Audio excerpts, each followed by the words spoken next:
Svět televize je jeden z těch nejzajímavějších odvětví v showbiznisu.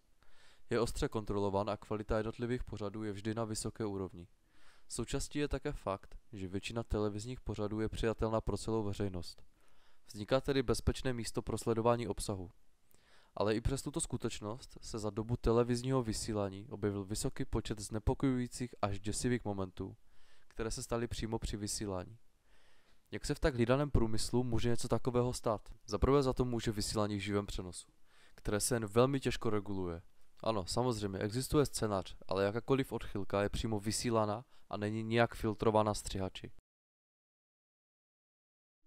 Druhým častým příkladem jsou příběhy, které v daný moment vysílání nejsou nějak podezřelé, ale po odkrytí pár tajemství se ukáže jejich pravý horor.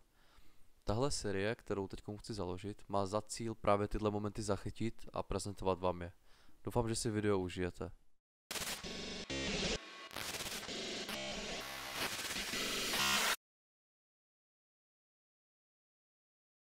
And here's Terry Purdue. She's a clown shoe resoler. You know what they say about clowns with big feet? Oh, yeah. Japonsko. Země vycházejícího slunce. Japonské bizarní televizní pořady jsou pravděpodobně známy všem i zde v České republice. Podle mě nepřeháním, když řeknu, že šílené, ale vtipné pořady jako třeba Takeshiho hrad jsou nevinnou nostalgickou vzpomínkou na naše dětství. Japonský televizní průmysl byl celosvětově známý zejména díky těmto pořadům. Kromě samotné bizarnosti totiž pořady byly oceňovány hlavně svou autenticitou. Ano, samozřejmě i zde byl scénář, podle kterého si vyvíjela struktura i děj daného pořadu, ale byl proložen právě těmi nefalšovanými momenty, které plynuly z dané situace. Díky tomu vznikaly opravdové reakce, které se diváka dotknou jinak než pouhý herecký akt.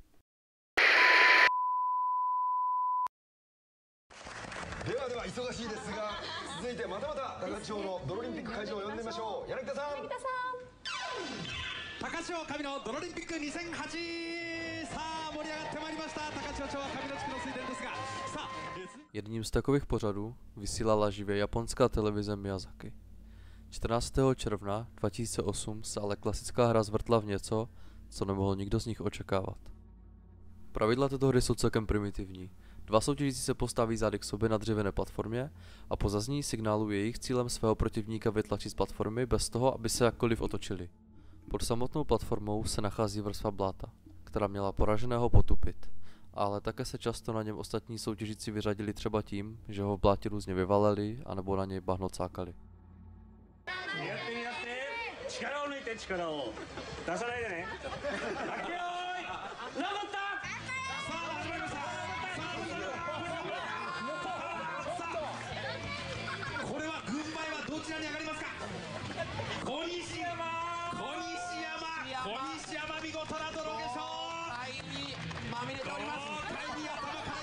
První kolo probíhá přesně jak má. Soutěžící prohrává a padá do hustého bahna. Všimněte si dobře naladěné atmosféry, která celý pořad doprovází a je typická právě pro japonské televizní pořady.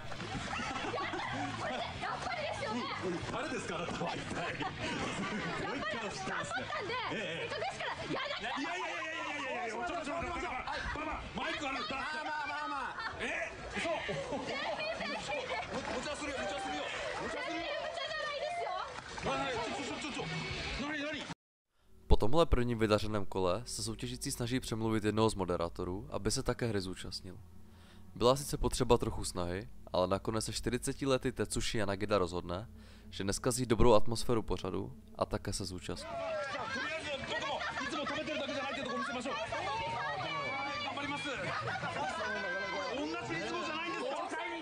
Nyní má začít hlavní zábava pořadu, protože i hned poté, co se na platformu postaví, je víc než zřejmé, že nemá šanci a čeká ho ponižující pád.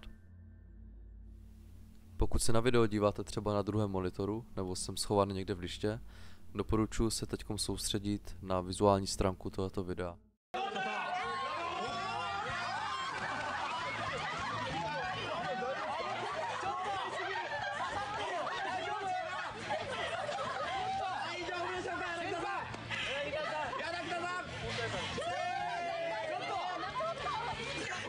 Hned pár sekund po zahájení hry ztrácí rovnováhu a padá hlavou napřed do hlubokého bláta. Jak hlubokého? Ani ne 15 cm. Hned po pádu se všichni radují a oslavují jeho prohru. To ještě ale netuší, jak velkou. Tetsušiho tělo nehybně leží v blátě. Hlavou je ponořen pod vrstvou bahna.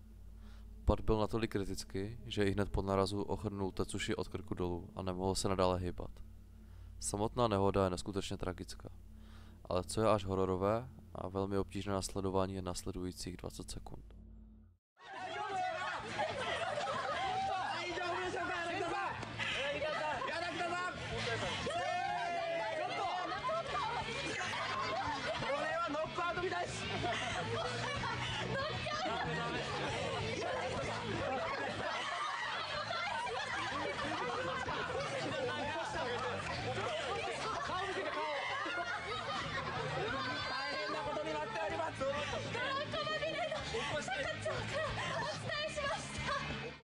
Zúčastnění soutěžící totiž Tetsušiho pád a jeho nehybnost brali jako akt a že na ně odehrává nějaký žart.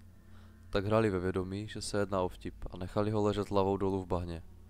Dokonce mu tlačili hlavu hlouběji do bahna a cákali mu na hlavu. Protože prohrál a zaslouží si trochu potupy. Proč nakonec ne? Brali to pouze jako nevinnou srandu.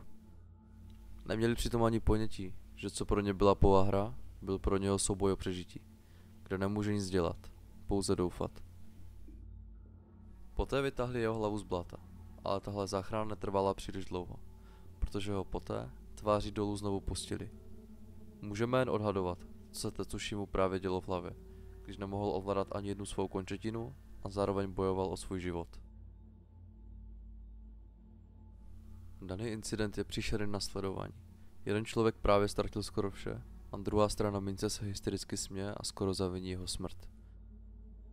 Naštěstí po pár dalších vymáchaních ho vytáhnou z jisté smrti a kamera přímo zaměří na tvář Tetsushiho, z které je zřejmé, že si v předešlých 20 sekundách prošla tahle osoba peklem.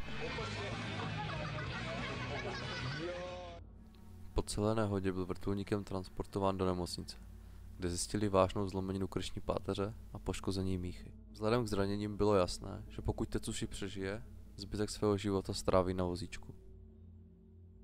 Naštěstí Tetsushi tento incident přežil, ačkoliv byl pár sekund od toho, aby tohle byla jeho poslední chvíle na tomto světě. Podle fotek a informací veřejných na jeho sociálních sítích se Tetsushi naučil s jeho fyzickým omezením žít. A dokonce se znova ukázal na televizních obrazovkách, což zanechalo jistou formu happy endingu v tomhle příběhu. Nebylo ale příliš daleko, aby situace dopadla diametrálně jinak. I přesto se ale jedná o temný moment, který byl zachycen v televizi.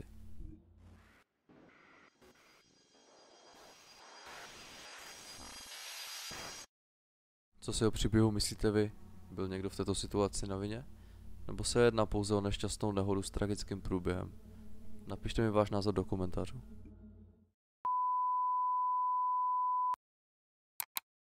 Doufám, že se vám příběh líbil a pokud nechcete, aby vám další podobný příběh utekl, tak doporučuji dát kanálu odběr a velmi mě podpoříte lajkem nebo třeba zanecháním komentáře. Děkuju za pozornost a čau.